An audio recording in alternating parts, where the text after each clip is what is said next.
Bismillahirrahmanirrahim. Assalamualaikum warahmatullahi wabarakatuh. Alhamdulillahi rabbil alamin. Wassalatu wassalamu ala asrofil anbiya wal mursalin wa ala alihi wa ashabi ajmain amma ba'd. Sahabat keluarga muslim yang dimuliakan Allah Subhanahu wa taala dimanapun Anda berada. Alhamdulillah, di kesempatan perdana pada hari ini dalam acara kita di kajian Tazkiyatun Nafs, yang mana tentunya kajian-kajian seperti ini adalah hal yang sangat penting untuk kita pahami dan pelajari bersama. Karena tak lain tak bukan, dalam agama kita bukan hanya masalah zahirnya saja, masalah amalan saja, tapi juga perkara yang paling penting adalah perkara hati. Bagaimana mungkin perkara hati adalah perkara yang penting? Banyak sekali kita dapati dalam ayat-ayat Al-Quran, dan banyak sekali kita dapati dalam hadis-hadis Nabi Muhammad SAW menceritakan, membahas tentang pentingnya untuk menjaga hati. Dan perkara hati ini adalah perkara yang sangat luar biasa yang harus kita jaga, karena bukan hanya menyelamatkan kita di dunia, tapi lebih-lebih lagi nantinya di akhirat. Segala amal ibadah yang kita kerjakan kembali tergantung kepada hati yang kita miliki, kepada niat yang ikhlas. Dan niat yang ikhlas tersebut tentu harus senantiasa terus dilatih, harus senantiasa terus diuji dan dipelajari, agar kiranya menjadi hati yang betul-betul ikhlas lillahi ta'ala. Perkara hati, perkara ikhlas adalah perkara yang sangat berat. Para ulama terdahulu seringkali mereka mengatakan, aku senantiasa terus dan terus memperbaharui niat ketika belajar dan mengajar. Nah, ini menunjukkan bahwasanya pentingnya bagi kita untuk bisa memanajemen hati kita. Dan inilah yang menjadi target pembahasan dari kajian Tazkiyatun Nafs. Bagaimana seseorang itu, seorang muslim itu bisa menjaga, bisa memanajemen, bisa mengatur hatinya agar kiranya hati tersebut menjadi qalbun salim, hati yang selamat, hati yang kiranya bisa datang kepada Allah dengan hati yang Allah ridhoi.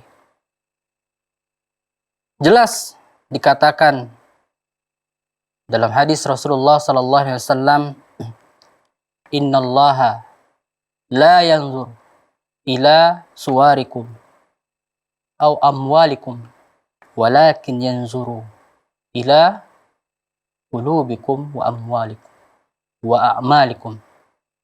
Nah, dari sini dikatakan bahwasanya sesungguhnya Allah tidak melihat kepada tampang kalian, fisik kalian atau rupa kalian, dan juga Allah tidak melihat kepada kekayaan harta kalian. Namun yang Allah lihat adalah kepada hati dan amal kalian. Nah, perkara inilah yang kiranya Rasulullah SAW itu diutus, ya, untuk kiranya membenahi akhlak, perangai, sifat, kelakuan dari manusia. Jelas dikatakan innama bu'istu utammima makarimal akhlak.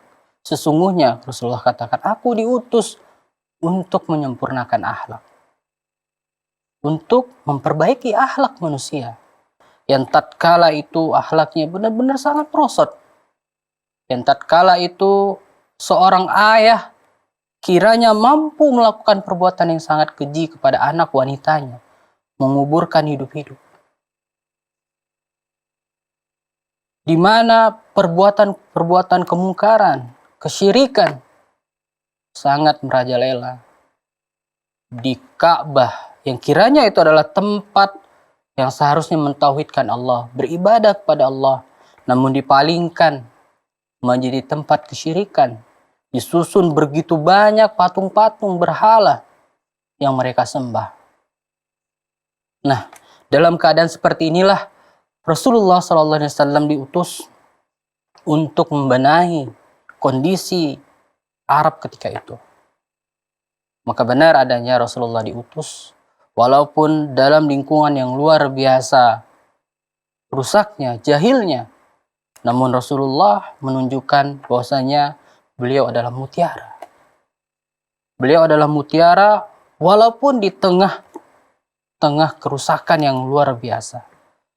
Beliau perlahan-lahan menunjukkan, membuktikan bahwasanya beliau adalah suri tauladan.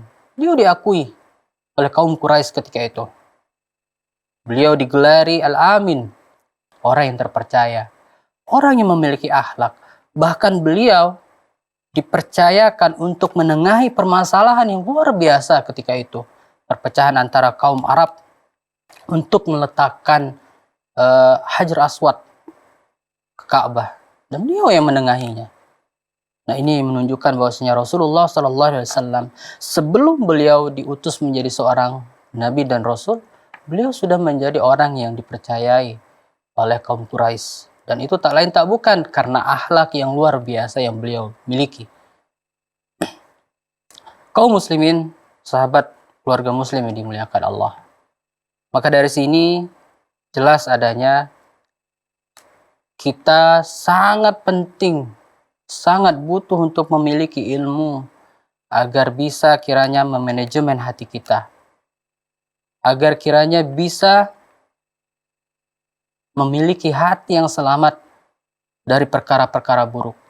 Selamat dari kesyirikan. Baik itu syirik kecil maupun syirik besar. Selamat dari hal-hal yang menimbulkan keraguan dalam agama kita. Baik itu perkara bid'ah ataupun perkara-perkara subhat yang membuat kita ragu dalam menjalankan agama kita. Kaum muslimin yang dimuliakan Allah Subhanahu wa taala. Dalam hadis lainnya Rasulullah SAW juga pernah bersabda ketika beliau ditanya tentang perkara apa yang kiranya membuat manusia banyak masuk ke dalam surga dan apa kiranya yang membuat manusia banyak jatuh masuk ke dalam neraka. Maka Rasulullah menerangkan perkara yang membuat seseorang itu banyak masuk surga adalah akhlak yang mulia. Perkara akhlak yang mulia. Dan adapun perkara yang kiranya membuat seseorang itu banyak jatuh masuk ke dalam neraka adalah tidak pandai, tidak bisa menjaga mulut dan juga kemaluan. Dari sini dapat kita lihat bagaimana pentingnya akhlak, bagaimana pentingnya seseorang itu memiliki perangai yang baik. Dan itu tidak bisa dimiliki oleh seorang muslim kecuali dia harus dulu memiliki hati yang bersih, hati yang baik. Karena apa? Karena apa yang kita lakukan, perangai seseorang itu, perbuatan akhlak seseorang itu adalah cerminan dari hatinya. Adalah cerminan dari hatinya. Abu Hurairah pernah mengatakan bahwasanya hati itu adalah raja bagi jasad, bagi tubuhnya. Sehingga apabila raja tersebut baik, maka baik seluruh anggotanya. Sebaliknya ketika raja tersebut buruk, maka buruklah seluruh anggotanya. Dalam hadis lain Rasulullah pernah bersabda, "Ala wa inna fil jasadi mudghah. Idza salaha salaha kulluh.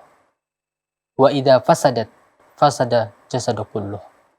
Ala wa hiya qalb." Rasulullah mengatakan dalam hadis ini, sesungguhnya di dalam tubuh kita, ketahuilah, sesungguhnya di dalam tubuh kita itu ada segumpal daging. Yang mana apabila daging tersebut baik, maka baik seluruh tubuhnya. Sebaliknya, ketika satu gumpalan daging itu buruk, maka buruklah seluruh bagian jasadnya, tubuhnya. Ketahuilah, sesungguhnya itu adalah hati. Sesungguhnya itu adalah hati. Nah, di sini juga menunjukkan bagaimana kita katakan tadi, banyak sekali hadis. Baik juga dalam Al-Quran juga dijelaskan. Allah berfirman dalam surah Al-Shu'ara ayat 88 sampai 89. Yauma la yanfa'u malu wala banun illa man atallahu biqalbin salim. Ya, di situ dikatakan bahwasanya hari yang tidak lagi bermanfaat harta dan anak laki-laki, itu sama sekali tidak bermanfaat baginya, kecuali orang-orang yang datang kepada Allah, yang dia bisa selamat, yaitu datang dengan hati yang bersih, hati yang selamat. Nah, ini lagi menunjukkan bahwasanya pentingnya hati yang bersih tersebut. Pentingnya hati agar kiranya kita bisa mengerjakan segala amalan-amalan yang diperintahkan oleh Allah dan meninggalkan segala perkara-perkara dilarang dalam agama kita. Kaum muslimin yang dimuliakan Allah Subhanahu wa ta'ala dimanapun Anda berada. Dari sini tentu kita jadi tahu, paham pentingnya kita untuk mengetahui atau belajar tentang ilmu tazkiyatun nafs. Salah besar orang yang beranggapan bahwasanya dalam seseorang itu yang dia lihat ketika dia melakukan maksiat. Ya, ada orang yang beranggapan,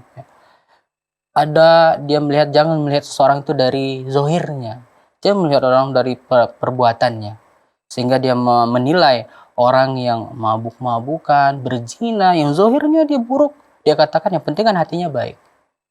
Sebaliknya, ketika dia melihat orang-orang yang taat, orang-orang yang kiranya senantiasa menjalankan perintah Allah dengan hijabnya, dengan gamisnya, dengan jenggotnya, dia katakan mereka adalah orang-orang munafik. Masya Allah, tanpa dia sadari orang-orang seperti ini telah jatuh kepada perbuatan murji'ah. Jatuh dia ke dalam perbuatan buruk, pemahaman yang sesat, kemunafikan yang luar biasa. Berhati-hatilah kita jika kita termasuk orang-orang yang kiranya orang-orang yang terjatuh kepada keyakinan seperti ini. Baik keluarga muslim yang dimuliakan Allah Subhanahu wa ta'ala, insyaallah kita akan kembali setelah mendengarkan beberapa jeda berikut ini.